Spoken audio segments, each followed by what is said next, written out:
Welcome everybody, especially our special junior guests. Yes. So we're happy to have. We're good. Yeah. We have Rob speaking to us today. Rob's other appointment, other than being adjunct. Something adjoint, I don't know, like transposed friend of his other secondary appointment other than being adjunct here is up in Madison, University of Wisconsin, and he's done interesting work on some of the things, including rating New York Times cartoons. I don't know if you're going to talk about that today, but like, you can ask some other things, but something that might be kind of interesting related to humans. Yeah, but today, talk to us about adaptation and deep learning. Thanks, Rob. Good. Okay. So thanks for everybody for coming. It's great to be here.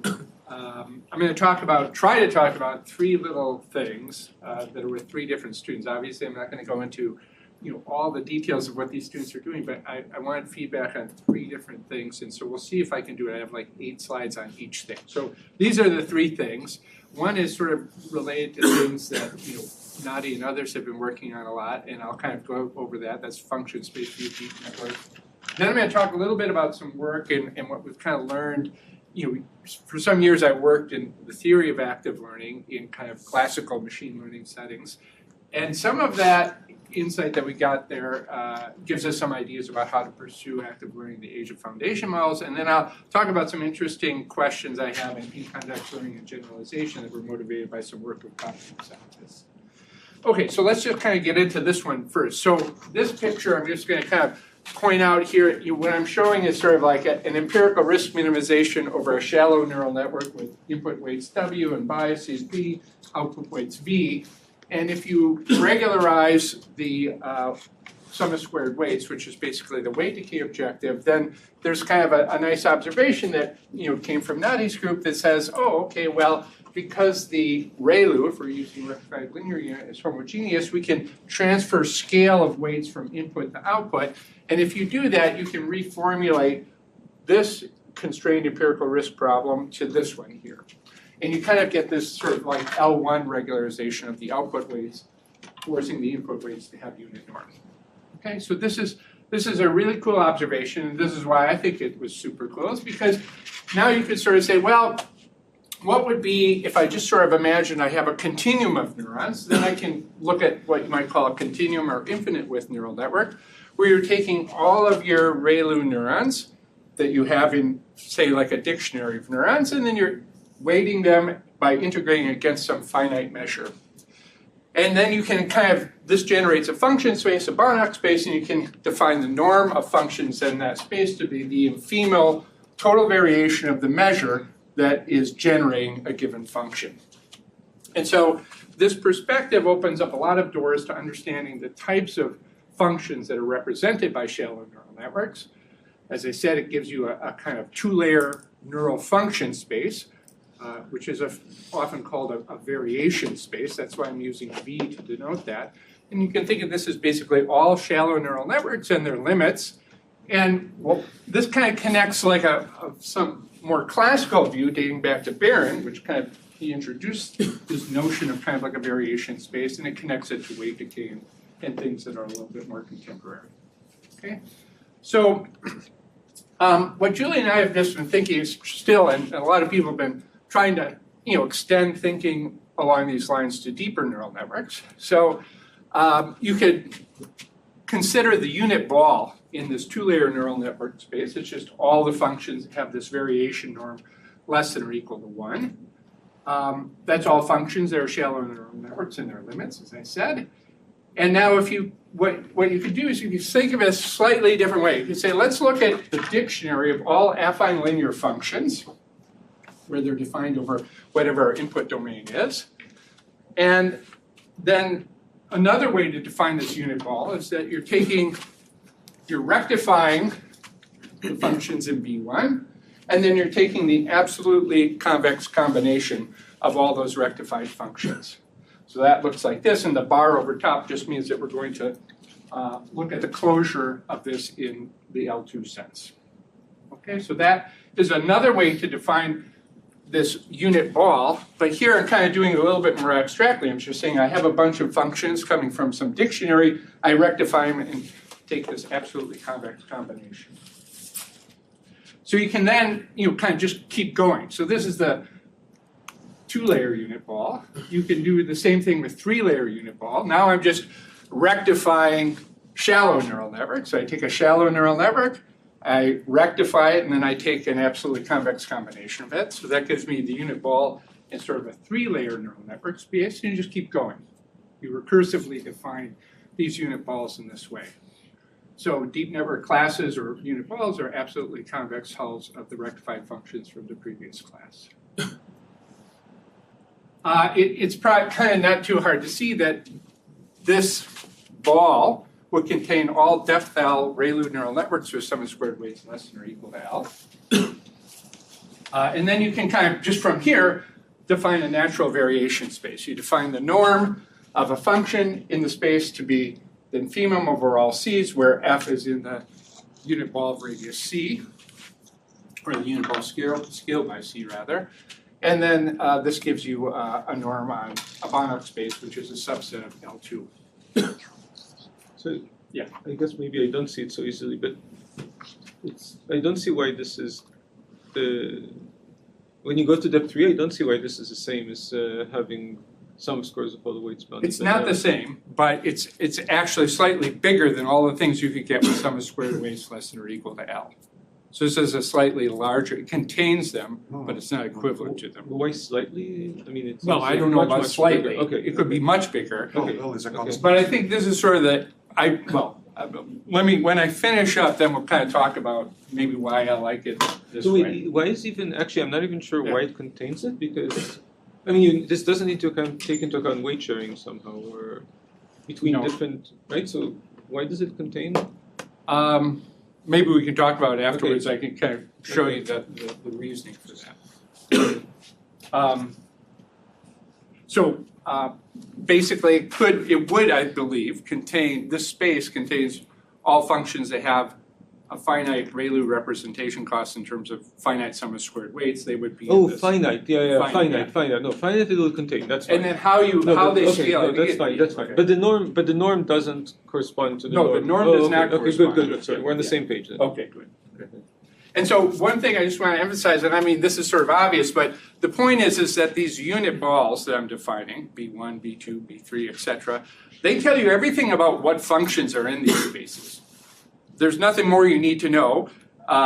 Any other functions in the larger variation space that contains the larger scaled versions of these. So studying these balls is pretty much telling us everything about the geometry of the functions in these spaces and the complexity. Because it's a variation space, it's kind of straightforward to get a representation or representer theorem, just like you would have for kernel methods. And basically it just says if we're going to try to find a function that does some empirical risk minimization over a data set, and you're regularizing or constraining to have a small variation norm, then there will always be a solution to this infinite function space optimization that's the form of a finite L-layer neural network. So and this again also kind of tidies up a lot of previous things that people have tried to do along these lines. And basically it tells us we can solve these non-parametric learning problems by just training shallow neural networks.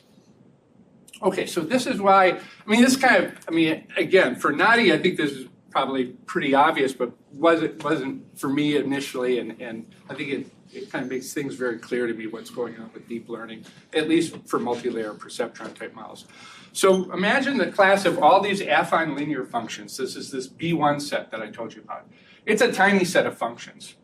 Affine linear is pretty special, so it's small. I'm drawing it small. Now you're going to rectify and take the absolutely convex hull. That gives you the set B2, which are all these shallow ReLU neural networks. They look like piecewise linear functions like I'm showing there. That's a much bigger set. Okay? Then you're going to keep adding layers and keep going. And it turns out things aren't growing that big in some sense that I'll be clear about. Yeah? You're taking infinite, or you're not? So you're thinking still finite, arbitrary, big, not infinite, or So the question is why piecewise linear? Okay. and the limits of those things, right? So anything with So that's any yeah, function, yeah, roughly yeah, speaking. yeah. I'm just kind of Okay. I mean, any finite one will be Okay. continuous piecewise Okay, linear, and then there'll be okay, limits. Okay.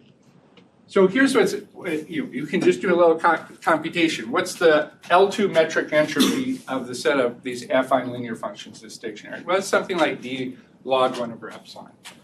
So it scales very slowly in epsilon and only linearly in d. Now, if you look at the metric entropy of the shallow ReLU neural network class, the L2 metric entropy, it's basic, it is epsilon to the minus 2d over d plus 3, and no matter how big d gets, this exponent is always less than 2. Okay, so it's basically something like epsilon to the minus 2, and in fact, if you just keep going forever, no matter how wide and how deep you go, the metric entropy of these balls is always basically like epsilon to the minus 2. This is a way of sort of saying, oh yeah, even deep neural networks don't suffer from the curse of dimensionality in terms of the dimensionality of the number of weights, the dimensionality of the input space, and all that. Constants that are out in front of this may have depth and so forth dependence, but in terms of the dependence on epsilon, it's just basically epsilon to the minus 2. That means that somehow these spaces are, in a sense, they start off with this very small dictionary, it pops up quickly to a kind of rich class of functions, and then it kind of just creeps along. I'm interested in that creeping along phenomenon. Maybe I'll just kind of quickly go, why is this happening? It's just kind of, you could just kind of find this paper, which is telling you like what happens when you take the convex hull of a set of functions. What does that do to the metric entropy of the set? And it's kind of very well controlled. It doesn't do much in terms of increasing the dimension. This also agrees with known things about Rademacher complexity in deep neural networks. So I'll just kind of mention them, just kind of flash this up. But once you have these metric entropies, it tells you stuff about Rademacher complexity and empirical risk minimization. It tells you stuff about regression problems and minimax rates of convergence of estimators and so forth. So kind of everything just falls out once you have metric entropies set. So here is the question. So here's what's going on. You can think of it very abstractly now. We have a class of functions, we rectify, we take the absolute convex hull. We rectify, we take the absolute convex hull. It's easy to see that, at least for things like the ReLU, these balls are nested within each other, okay? And so the question is, does this process stabilize? This would tell it, if it's stabilized, say it's stabilized after 3 layers, then it would say, well, in principle, we don't need to go that deep in this setting. Nothing more is happening. We don't know that. What we do know is that the B3 ball, the 3-layer ball, is not contained in the B2 ball. This is also coming from Nadi's group, and this kind of like pyramid function is a great example where it's not in B2, but it is in B3. Okay, what we don't know, and as far as maybe there's something I'm unaware of, but we don't know of anything else for, say, is there a difference between 3 and 4 layer? We don't know. I'm pretty sure that B4 is contained in B3 in the univariate case, when you just have input dimension 1. We almost have that, but I don't know about in the multivariate case if that would be true either. So this is sort of an interesting open problem. I believe that going to 3 layers is probably important and useful. I don't know going to 4 layers is. Wait, in 1 layer, you said? There's no difference. In 1 layer, between 2 and 3, there's no... This is 3 layer, right? No, it's 1 dimension. You mentioned, oh, maybe... Oh, if it was in the univariate case, we might actually be able to show, I think, we believe that going to 4 layers doesn't buy you any... No, but even going to 3, do you have to buy you? 3 does in the univariate case. Okay. Because I can show you Okay, an example of what it is. Okay. So there is a difference between 2 and 3, even in the univariate case. All right, so that I'm just going to stop there, but I could... maybe I'll just talk to Nadi after, but I'm happy if anybody else had any other quick questions or not so quick. We can come back to it at the end. If you, Yeah. maybe a very quick question. If you try to model L layers with L-1 layers, and I look at it finitely, then it means that the weights will grow exponentially, right? Yes. Yeah. I mean, There's no magic here. so if we think of this Telgarsky triangle example, that's an interesting example because we know that in some ways, if you want to represent it with the fewest number of neurons, certainly you want depth. But if you want to represent it with the smallest set of weights, I don't know what the answer is. I think it might be shallow. I don't know. Okay. So yeah, Okay, good. How did I do on time? How long did that take? You're exactly 30 feet time. Good, perfect. Okay, so now this is work that Jifan did. Jifan is a super bright guy, knows theory, but also really good at getting stuff working and doing stuff in the real world. He was at Anthropic, now he's at X. So here's what his focus was like, I want to look at active learning, but in modern systems. And the long story short, like one big takeaway of his work is that there's been a lot of people who've tried to sort of say, well, what kind of, how can we do active learning to reduce how many labeled examples we need to train deep learning systems? And the long story short is if you're training from scratch, there's really not much of a benefit at all to active learning. On the other hand, if you're taking a pre-trained model and then trying to fine-tune it, active learning can really help. So that was one big takeaway message from Jifan's work. And my favorite application of the stuff he looked at was web scale filtering. So this is an idea where we want to kind of curate a training set for fine-tuning. A good example of this would be maybe we want to find a training subset that teaches causal multi-step reasoning. Then we'd like a filter that could go through the web and say, does this text contain an explicit chain of reasoning, an explanation of causes and effects, step-by-step argumentation, so on and so forth. So that's the kind of filter that we'd like to apply to the internet. And that's a kind of sophisticated filter. Simple heuristics like word count, perplexity, these things won't be up to that. But a knowledgeable human, or team of humans, if we had a big enough one, or a frontier large language model can be an accurate filter for this kind of task. But those are super expensive, right? And we couldn't do really either of those. We can't just use GPT-5 to go over the whole web. It would be too expensive. So our idea is that I think the best way to describe it would be active distillation. So we're going to try to take a teacher like GPT, we're using 4.0, this is a year or so old now, and then we're going to use it as a kind of a teacher for a pre-trained T5 encoder, a lightweight model, and then it's basically going to kind of do this filtering task for us. We're going to fine-tune T5 to do it. I'll show a picture in a few minutes that kind of shows the whole picture, but we'd like to know which text snippets should we pay GPT to label. We don't want to do that too often so that we can train our T5 to take over instead of GPT. And basically one of the issues, and this is something where active learning is always pretty useful, is if you're in a very class and balanced setting. Here, again, if we were looking at that, does this contain a good kind of step-by-step reasoning explanation? Most texts that we would scrape would fail, right? But a small fraction would pass and be of interest to us. So we're in the super imbalanced setting. That's where active learning often goes. So standard active learning would say something like this. Okay, you've got your pre-trained model, or maybe you're within some stage of an active learning procedure. You've got a model that's making predictions. That would be its sigmoid score. And you might say, well, where is my model uncertain? And maybe I need to get more data labeled so I can reduce that uncertainty.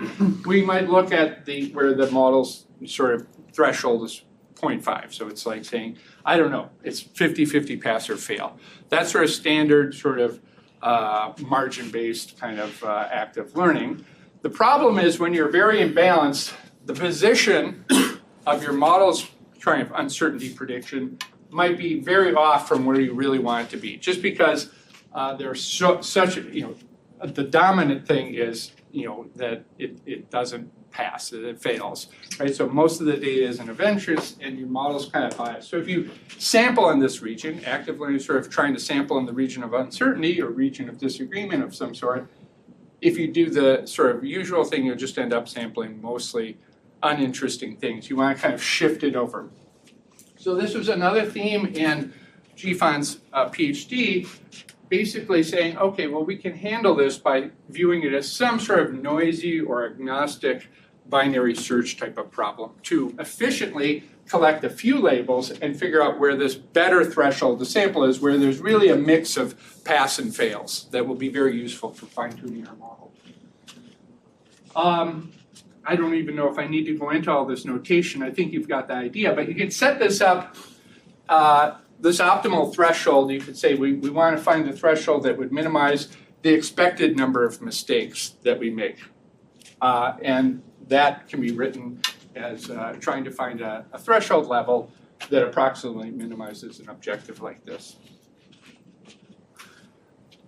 That reduction then allows you to kind of build on this problem of noisy binary search, agnostic threshold learning is more or less solved. People have worked on it for decades. And this is work from my former students, Kevin and Lalit, where they looked at this problem in a persistent noise setting. Because if I ask GPT for the label of a snippet, text snippet, and I ask again, it's going to give me the same answer usually. So this is kind of what we call persistent noise. And it's basically a disagreement-based algorithm. And then you kind of, will only request the label if there's some disagreement on a particular snippet. And this has some really nice properties. In particular, their method kind of gives you the best instance-based complexity. So it's kind of adaptive to the difficulty of the particular instance of the problem you're looking at. And they've worked so hard to do all the careful stuff that it has its theory, but it also works very well in practice. So that's one of the things that you're shaving down all the constants and everything, so it's actually working really well. So this is what the overall system looks like then. You've got all your web scale data set. You've got a complex filtering prompt that GPT can handle very well. You'd rather use your lightweight guy. You're going to put it in this active learning mode so that you're only querying GPT very, very infrequently, hopefully. We're using that agnostic threshold learner from Lal and Kevin. We basically do this in rounds of maybe 5 to 10 batches of maybe like 1,000 to 5,000 samples each time we run that process. And a couple of little technical contributions we made here. We kind of modified their agnostic threshold so it's more stream-based, that's more natural for this setting. And then we also gave some provable guarantees about what this does for you. It turns out it does definitely give you more balanced data sets, so you have a better mix of pass and fails that are much more useful for fine-tuning this T5 model. So here I'm just kind of showing some results. This was 2 different tasks. One was to find articles that are giving good information, like not just kind of competent kind of scientific information on climate or very detailed information on AI. So those are 2 kinds of tasks we were looking for, the information and documents related to those 2 topics. We get about 3 to 6x improvement over random sampling. So somehow this active learning is helping us get much better data for learning. Here I'm comparing in the green and orange this method that I was talking about with the agnostic threshold learning just to that kind of benchmark active learning idea, which is sample around where your model's least confident. You see we do get a gain there, and where the gains are really bigger in terms of how balanced the data set is. So we're getting much better balance between pass and fail compared to those other methods. And then this is just showing, like, if I were just to query GPT-4, use it all the time for these experiments, it would have been an enormous cost, right? And we brought the cost and number of queries made to GPT-4 really down. So it's very effective. We had a lot of trouble with this paper. No conferences wanted to accept it. GFON went to industry, they're like, wow, yeah, this is super cool. So just a lesson, don't worry too much about what the reviews are. And then this was another interesting set. This is political content. And what we observed in this particular one is the random thing really kind of saturated at a suboptimal level. I should have said this dashed line is the performance level of the GPT-4o filter. So it could be that in some problems the active learning isn't just helpful, but kind of essential if you want to get that peak accuracy out of a distilled model. Okay, so that's this one. I'm done with it now. What was the chief complaint? Experiments weren't big enough. That was common. Isn't this just distillation? You know, not very sophisticated stuff. I mean, you know, I've given up on the idea of, oh, the experiments aren't big enough, because that I almost always hear that. So you're better off not having any experiments. Yes. Any other questions on this?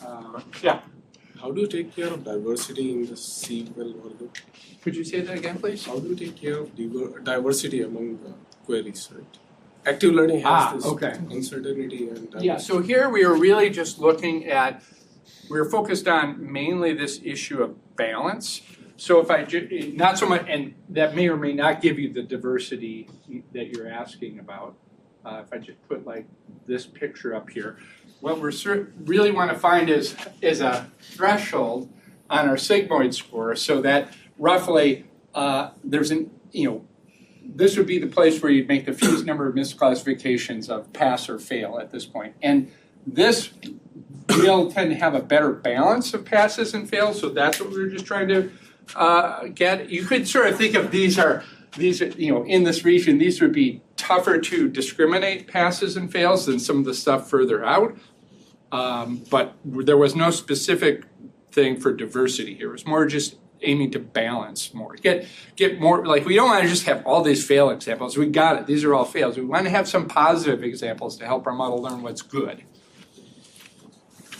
Any other questions? Hey, I'm doing well. Maybe I'm talking too fast. You should provoke more questions. Yeah. I'll provoke more questions. I'll slow down for this one. This one is the most kind of experimental. There's no theory here. And so let me set it up and we have time to talk. So for years now, I've worked with people in the psychology department, and they are interested in understanding how humans are reasoning in various contexts. And this is a kind of experiment that they've done a lot of. It's called a chiplet task. And basically they'll give you like an example, a face, and they'll say which of these two people are more similar to that person. And in this particular experiment that I'm going to focus on here, they generated, these are generated, AI generated images, so they could kind of say, well, look, we have a binary race feature, we have a binary gender feature, we have a binary age feature, location was either urban or rural, and time of day was either, you know, normal daytime or sort of like early morning or dusk or whatever. So we kind of just generated a whole bunch of faces like this that had allowed us to control all these different variables very carefully. We had a bunch of participants, 40. We collected a lot of judgments from them. And so, you know, I would probably say this, but maybe somebody else is really hung up on, you know, the time of day thing. They're looking at the background or something. Wait, what is it? Judgments and what? What's the question exactly? The question is, which of the two people below look or are more similar? The people or the pictures? Which of these are more, you know, which of these are more similar? I think we just have a very kind of, No, because I mean, there's, yeah, there's we don't say difference, people, we right? I say mean, which people of these two is a better match for the one above. So then there could be other features like pose. There could be or other something like that. features too that, yeah, Like if I have there's a lot of stuff going on. So, like just for instance, if your picture, I mean, I'm intentionally asking you more questions, so you'll finish. yeah, yeah, good. Like if you have We got a lot of time. If you have like a picture of you, there's a picture of you standing, you know, raising your hands like this in the top. Yeah, And in the bottom, there's one picture of me doing the exact same pose, another picture of Yeah. you that's clearly you, Yeah, but like yeah. lying down. Yeah, Then then it's we'd be, oh, the intentionally- action It's is, intentionally yeah. ambiguous Yeah. for the person, right? If Yeah. I understand correctly? So, yeah, that's Okay. right. So in that case, you know, again, I would probably pick, you know, this, right, because it's so Right. distinct. Even though it's exact Here same they person. did curate this, right? So they tried to pick it in a way that there wasn't other things that, you know, like this that would be distracting. So I don't know how they made those decisions. They generated a bunch and then they tried to curate it so there weren't any kind of weird things like that. But these are all just blank portraits, roughly. Say again? These are all just portraits. Yeah, I mean, they all look like this, yeah. Okay. So this is work with Tim Rogers, who is a professor at Madison, and we had a NSF project called Neural Fingerprints, and it was all about understanding more like individual differences in how people reason. And so when you show a bunch of different people, and ask them questions like this, they respond a little differently. A lot of people, obviously, race and gender are pretty things that people pay attention to, but sometimes people pay attention to other things more or less as well. I'll talk about in a second. They use all sorts of embedding methods and clustering things to try to model these human responses and understand what people are focusing on and attending to. What my student Sean and I said, well, let's just try to think of the way it works is you come into the lab and they say, here's a triplet, what's your answer? Here's a triplet, what's your answer? Here's a triplet, what's your answer? So you have prompt response, prompt response, prompt response. So we were sort of thinking, well, let's just train a transformer model to try to do this. Maybe it will somehow internalize all these different kind of rules or behavior patterns that the group of participants are displaying, and each participant is sort of another demonstration of some type of behavior that the transformer can learn and model. Okay, so it was kind of a GPT-style transformer, small, that kind of is modified to handle these triplet-like things. Sorry. Yeah. The positional encoding here refers to the there is a time element here, right? Which the same triplet presented early versus late, and the trial would be encoded differently. I think it's just encoding so that we know this was the first triplet, this was the second. So, but there isn't a time series modeling, so you are presuming that the order of presentations. Yeah, and it's causal in its sort of attention, I think. Causal just in the sense that it tends to the past. Yeah, it's an encoder, it's not looking at everything. And this is a little busy, but basically what I want you to look at is these are different people, 40 people, or I guess 32 or whatever it is here. The green bar is sort of the performance we get if we've asked them to respond to a bunch of triplet judgment tasks, and then we say what does the model predict for the nth one. That's what the green is. It's pretty high accuracy, up over 90% in some cases. The orange here, this would be what the model would predict if you just kind of gave it like a random bunch of responses gathered uniformly at random from all of the subjects. So you just take the context as sort of the population context and see how it predicts the next person. You see it's not as well. So this difference between the green and orange is sort of this in-context learning boost of the model. So it really does pick up on what individuals are doing, and I'll say more about that as we go. Okay. Oh, question somewhere? I guess in the shuffled case, is there still an element of time? Are you still seeing the early examples for one participant before the later examples for that same participant? So in the shuffle case, you could just think of it as like I've taken n triplets and responses uniformly at random from the pool of all whatever we had, 24,000 or whatever it was. That's our context that goes into the model, and now we're saying what's the n plus what were we predicting for that one, and that one's coming from a specific individual. And so you can sort of think of the shuffle thing as representative of like what you might think of as the population or baseline model. But if the population of participants learned something about the task, you wouldn't be modeling that. I might learn the distribution that these come from, and I might learn to focus on race they and gender. definitely do, because that's a great question. The synthetic here basically just means we just put in a bunch of these triplets, but with random binary responses. We just kind of flip a coin. So it's just kind of meaningless responses. If you put that into this trained transformer, it doesn't predict better than chance. So the population But I'm is asking about, I guess, two kinds of shuffled experiments. One where you include the entire population, but still put them in the order of presentation Yeah, and one where you also shuffle the order of presentation. In other words, it's the population drift over time. Yeah. Is the population late in time different from the population at the oh, I see, you're saying like, is there some sort of conditioning so no, we did even for the individual. So an individual comes into the lab, gives us a bunch of responses. Now when we train the transformer, we can generate, a very large number of demonstrations from this, say they did 200 responses, maybe we're only doing context length 20, so we can take a lot of different, so we have shuffled that temporal aspect of the actual data acquisition, which could matter, totally right, but yeah. We're hoping, the way they usually treat these is their IID, which is probably not true. There is some sort of habituation and so forth that happens in all of these things, but hopefully that's not too problematic. But I'm actually And what is the curious because- positional embedding encoding giving you? It really is just like an encoder model, so it's only attending Just to the happens to pass. happen I'm not like sure this. what that is let's not worry about too much of the details. Probably do matter if we want to replicate all the things. It's all we could do that, but yeah. Did you? Yeah, because I'm actually curious because the transformer it's kind of related to Karen's last question. It does have the ability to to exactly not treat these as ID, and so I'm actually curious why you're.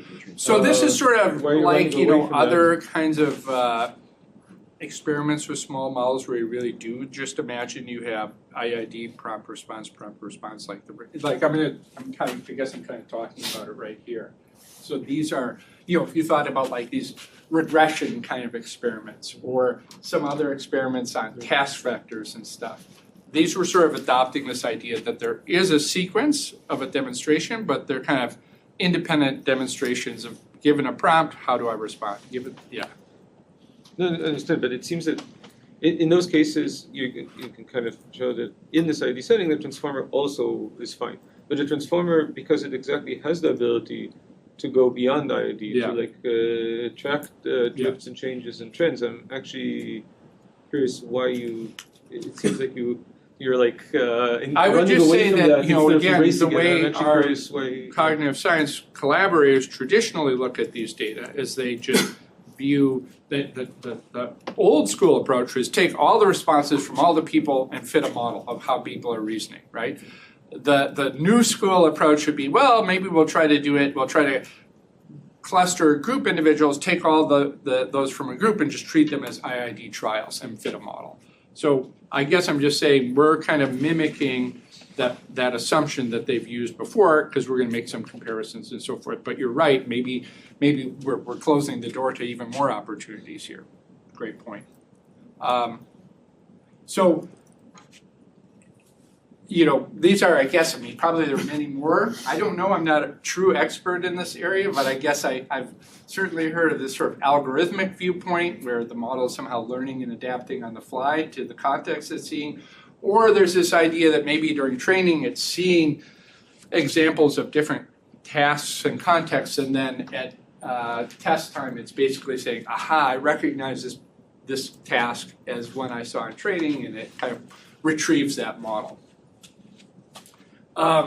So this kind of retrieval version and is kind of something similar to what my colleagues have done before. So I basically say, here's Sean, and he's like, well, which of these is going on in when we look at these data?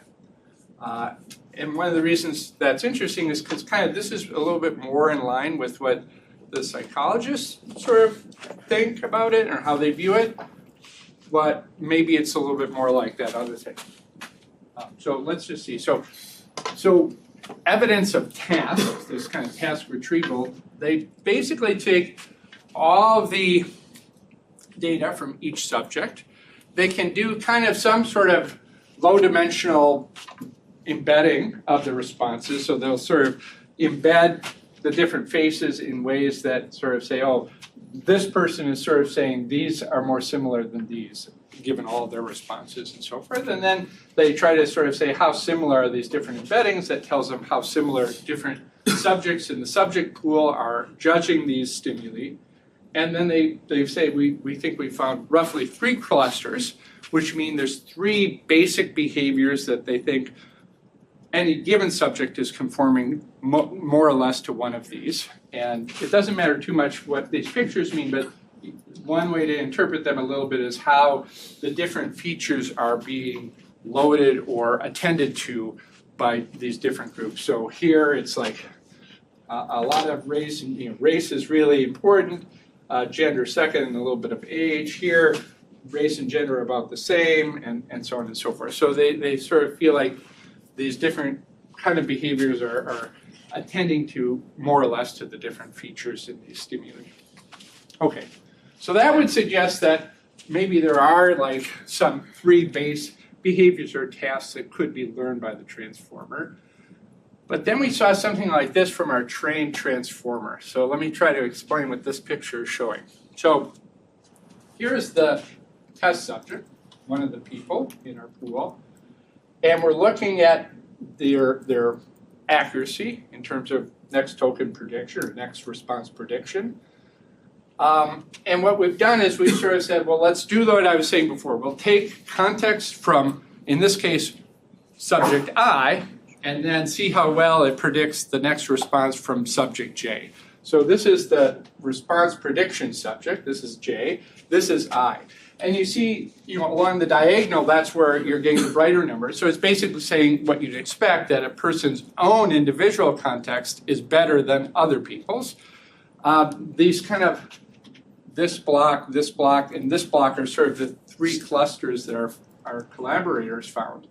And what you don't really see is any kind of like block structure. Like it's like, if we really believe these people are all behaving the same, then you'd think like, oh, in this region, if I use context from, if I'm looking at this person, context from other people should do almost as well if they're really truly behaving the same. But we don't see any kind of blocky or cluster structure in these pictures. So we were kind of confused by this. It didn't seem to conform to this cluster model that they were using. Down here, again, this is like how well you would do if you just put in kind of completely random binary responses as your context. It's terrible. And this is if you randomly select responses uniformly random from all the test subjects, and it does about the same as, so this is kind of what I was showing before. And it also doesn't really do as well as using your own individual context. So this is some evidence that the model really does pick up on whatever nuances and subtleties there are in individual behaviors. Okay, so now I'm going to kind of just, go ahead. Let's see, so on the previous slide, so like the columns that are mostly blue, are those people whose responses are fairly different than I guess so, so this group right here, we're not doing that well relative to some two other sets. So this is like, for whatever reason, they're harder to predict, I guess. And then if you don't use the right context, even worse. There's also this group, this set here, which seems to be a little, maybe they're just not as consistent in their responses or something. I'm not sure that we haven't really gone into that yet and sat down even with our collaborators to discuss. I would like to see this organized by political party. Well, full disclosure, these are all undergrads in psychology at UW-Madison, so not sure how much diversity we have there. Okay, so now we wanted to kind of probe into this a little bit with some synthetic experiments. So same sort of setup, but now we're just going to kind of create fictitious behaviors, which is, you only look at race, or you only look at gender, or you only look at whether they're an adult or young or old or whatever, right? So we kind of create, and then we never present the transformer in training with examples of people, synthetic people who are only looking at the setting or only looking at the time of day, right? So just kind of a really simple kind of cartoon-like version of the problem where individuals are focusing on just one specific feature and one specific feature only, and sometimes some of the features are never attended to at all in these synthetic experiments. So let me explain these pictures now. So this is zero-shot accuracy of the trained model. and greener is higher accuracy, and you see that the most green is in the middle. And basically what this is saying is what it would be the best zero-shot model. If in training you only said, look at feature 1, or pay attention to feature 2, or pay attention to feature 3, the best thing you could do is say, well, put a little weight on all 3 features. And so that's exactly what this midpoint of the simplex is. It's where those first 3 features are weighted equally. And that's the zero-shot model. So the whole next token prediction training, I guess this is obvious. I never really thought about it much before, but if you're doing something like this, it's going to learn the population model. So the zero-shot model is a good model for the whole population, which is, again, the old school way that cognitive scientists would look at this, is just pool everybody's responses together, learn a model. That is the zero-shot model. And then you see it kind of decreases as you move away from that with the worst performance, like 60% on the pure rules. But then with context, it learns to adapt, right? It's like, oh, wait a second, I want to downweight, features 1 and 2 and upweight feature 1, and that can really give me these big boosts in the corners. So at the end of the day, you kind of have more gains from context, very little gain here, right? There can't be much gain in the middle because you are already doing very well, but more gain as you go out in terms. So that's a sort of in-context learning boost that you get.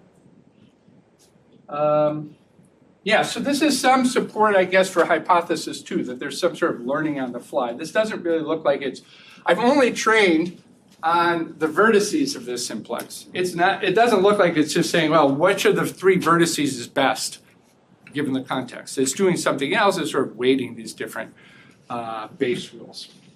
Make sense?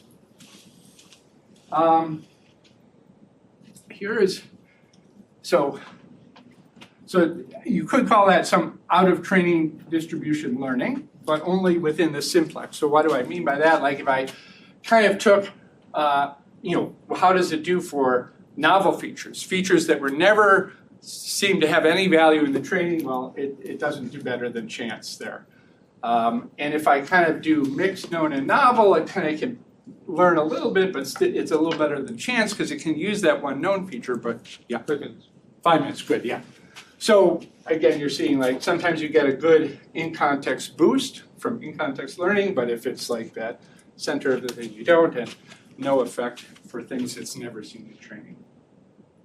So this was a kind of, here's just a bigger picture of that. So this is sort of stuff that would be in the simplex. This is stuff that was never in there, like those using other rules altogether. Or no, this is actually using negative. So this is it. So here's what I'm showing. So if I've only trained on basically these type of rules, if you get my meaning, so focusing on gender or race or time of location, I guess it was, or whatever. And now I'm just going to say, no, you're anti-matching. So if you're saying gender matters, and if it's a guy, you're going to pick the woman, right? So you're doing anti-matching. It's never seen this in testing, and it fails miserably. In fact, it starts off bad, and it only gets worse with context. It's almost like it's saying, aha, I know that feature 1 is the relevant one. It retrieves the feature 1 pure rule, but with the wrong sign. So it actually degrades. So it's kind of like in-context learning is hurting. If you just add in some of those to training, of course, it fixes everything and things pop back up to normal. So the finishing story here is this, that somehow, and maybe this is sort of a common way of thinking about things, I don't know, but it's sort of like you're learning in the geometric hall of training. So it's something about the geometry and nature of the training. And this is maybe related to like where people have talked about meta learning and over a basis of tasks or something. But this is kind of what we're seeing, and I'd love to know if this is similar to things people think about regularly or in other settings. So that's it. Thank you. Questions, Rob? So I'm curious. I mean, this last thing, it really. I was trying to match the exact. It sounds like things like topic models, or Nowak learning, and all these things are related. Can we see a more formal connection here? Well, another thing you could think about is like, again, especially with my setup, I'm giving you group IID samples. So basically you say, oh, I have a mixture. One way to think of it is I have a mixture model, I'm doing non-parametric mixture modeling from grouped IID sampling, and we know a lot about that changes the whole mixture modeling game once you have groups of IID samples that you know come from a single component at a time. But I don't think that's the right way to think about this either. It's I'm still not sure, maybe this is just, that's why I wanted to talk about it, just see if anybody has better ways to think about it. So if we consider a human who is doing this prediction task, do you have conjectures how that compares? Like the human is doing the same context learning in terms of the mechanism. How do you think that compares to Yeah, so I guess the viewpoint that the psychologists have taken here is that when you enter the lab, you have sort of your tendencies or biases from your real life, and then you're judging all these stimuli according to whatever your way of kind of, when you encounter new people, what do you attend to and so forth. So we don't really think that we're trying to model any kind of learning or in-context learning from the human. We're just trying to say that, well, we have a diverse population of people. Different people are sort of like different tasks that the transformer is trying to learn to handle. But that's a cool question just to think about, like transformers modeling how people might learn with context. Like if I showed you this, you're saying, like, what if I show a person a triplet and you say, what do you think is more similar? You say left, and I say no, the answer was right. So we've done things like that, but in other psychology experiments where we were actually testing whether people, when they get feedback on whether the responses were correct or not, of course they can learn and adapt. How well do transformers match that? Are they similar to the way people are kind of learning on the fly? That's a whole nother interesting area that I could talk about, but I won't today. Yeah, but maybe we can chat later. Yeah. Other questions? Okay, so let's thank Rob again.